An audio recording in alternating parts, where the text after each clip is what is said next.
My name's Melissa Ellis. My name is Leah Georgina, and I'm from the AUB polygamous group. My name is Maria Joy Behrman now. I am from the FLDS.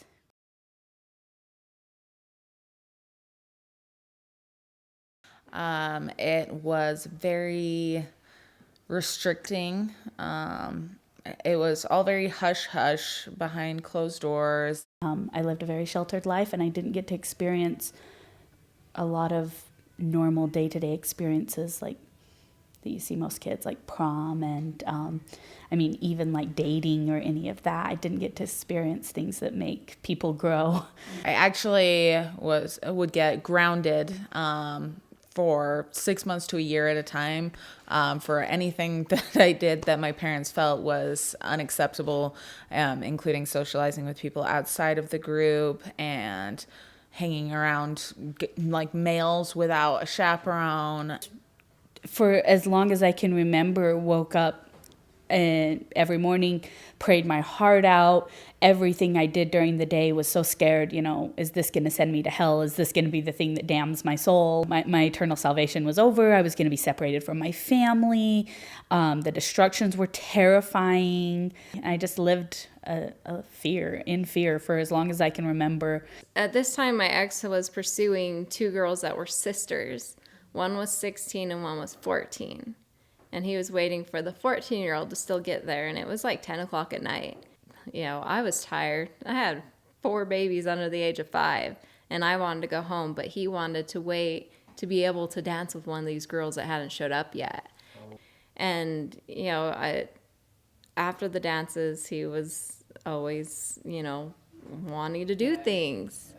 And, it wasn't that way usually at home, but after the dances, it was always him wanting to do stuff. And, so it was after one of those dances when the rape occurred. And then things were really hard for me continuously. I'd get in a better place, then it'd be hard again. And, after my ex having not respected me, first with the rape and then with my wishes as to not get anybody else involved, then I knew that he was far past respecting me anymore, and I knew I wasn't going to live my life that way anymore. I lived with some cousins, and we got evicted from the home, and I didn't know where I was going or what to do. The first couple of times that I was going to leave, I wanted to do it all on my own, but I knew that I couldn't anymore and just needed that help. And early into the second year, I was homeless. I had no job. I was sleeping on friends' couches or in parks, and I had just reached rock bottom. So after the rape, right before I actually left, on the way home, I did see a billboard, I guess, holding out help. Had one billboard, and I happened to see it that weekend on the ride home, and I called them, and they had somebody else that had left the Kingston group reach out to me, somebody that was really close to our family. I received a phone call. She said, I know you've been in a really bad position, and I know that I contributed to that. I want to help. I'm going to put you in touch with this organization. When I first called Holding Out Help, I really didn't know what to think. I didn't know that they had helped anybody that I knew. I had been told before Sound Choices Coalition was around already, and Tapestry for Polygamy was around already, and we were raised to think that those people were just evil and there to take people from the group. So, I really didn't know what to expect. I just knew that I couldn't initially do this on my own. And so I met with Tanya at, I think, a Panda Express. And then I remember having a talk with Tanya. She bought me lunch and just kind of explained to me what Holding Out Help was, what their purpose was. But I remember actually admitting out loud to Tanya, was one of the first people I'd ever admitted to that I didn't believe in Warren Jeffs anymore. And that was like a big thing for me. And at first I was really hesitant because, she had mentioned that she was Christian, and I was so concerned about that because I had just come from a really oppressive religion, and I wanted nothing to do with religion at the time. And she was so considerate of that, and so just genuine without using religion as leverage. That was never something that I had to be worried about with her or with anyone from Holding Out Help. And Holding Out Help got me a temporary home for a little while with a lady who I still am a little bit in contact with. I still I'm Facebook friends and see her and her daughters, and she literally saved me from being homeless for a little while. I just stood in front of my mom and started telling her things while the person from Holding Out Help physically grabbed my kids and got them into my car. And with her help, I was able to get my kids in the car and get out the door, and was taken to a home for the night with somebody else that I knew, to be able to have somebody familiar around to kind of help calm me. I know they warned me. They said, "You are going to cry a lot tonight." They're like, "But it is going to feel like a weight off of your shoulder." And it really did. Yeah, when I first left, I was insecure, I was scared, I was vulnerable, and I didn't know a single thing about how the world worked.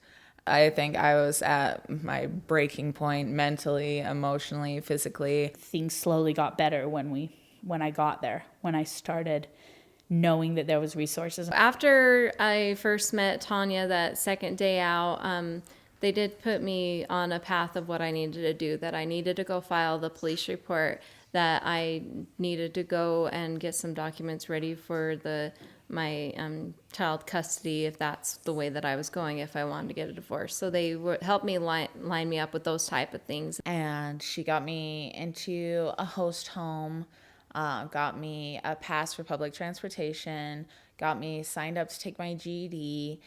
I think she even helped me find somebody who was looking for a housekeeper. And then they did tell me about their process of what they do with host families, that usually they would put people with a host family to kind of help people, because a lot of people don't graduate, they don't come with a high school diploma. A lot of them don't even come with a junior high, that they're not past elementary school. The host home was wonderful. That family was amazing. Just genuinely wonderful family. They had also had somebody before me as well that was from, I believe, the Kingston group, and they just basically adopted him. They're like your family now, and he goes to all the family events and stuff, and he never thought he was going to have that again. But I mean, the difference that made, just like having that security of somewhere safe to go home to, and knowing that they understand that I come from a different type of background, but they're not looking to pry. They're not looking to change me or anything. As far as I know, I was the first person that they ever helped that had a high school diploma. And so instead of putting me into a host family, they gave me a safe house to go. So I filled out some paperwork, and they gave me a keys to a place, and Tanya drove me over to it and let me know, who was above me and who was below me, and, that if I needed anything, who to call and things like that.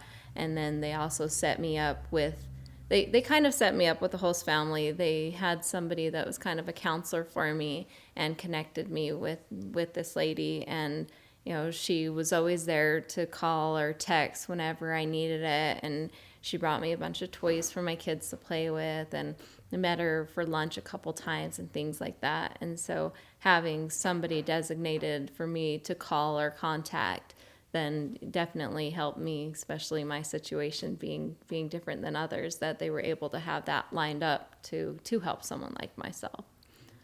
Like, the most beautiful part of leaving, I think, is being able to see other people recognize the truth and like get that taste of freedom and be able to live that every day.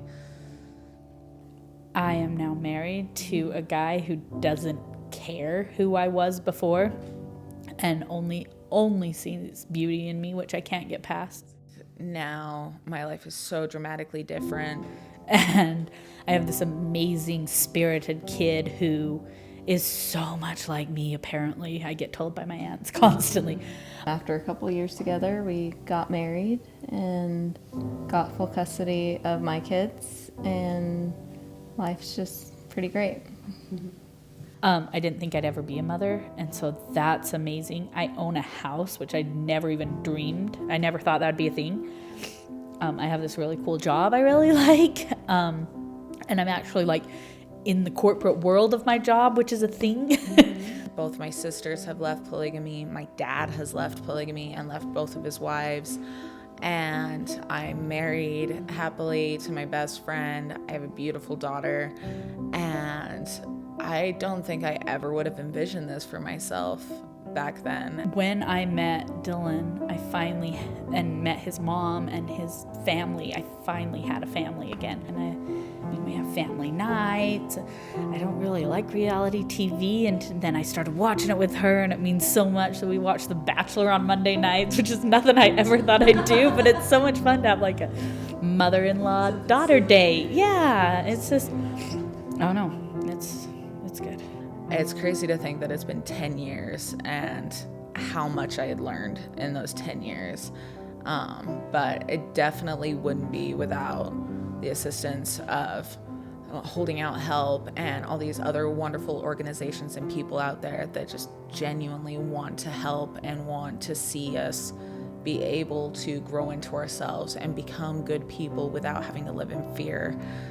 And so that definitely has made a huge impact in my life. And I don't know where I'd be without that.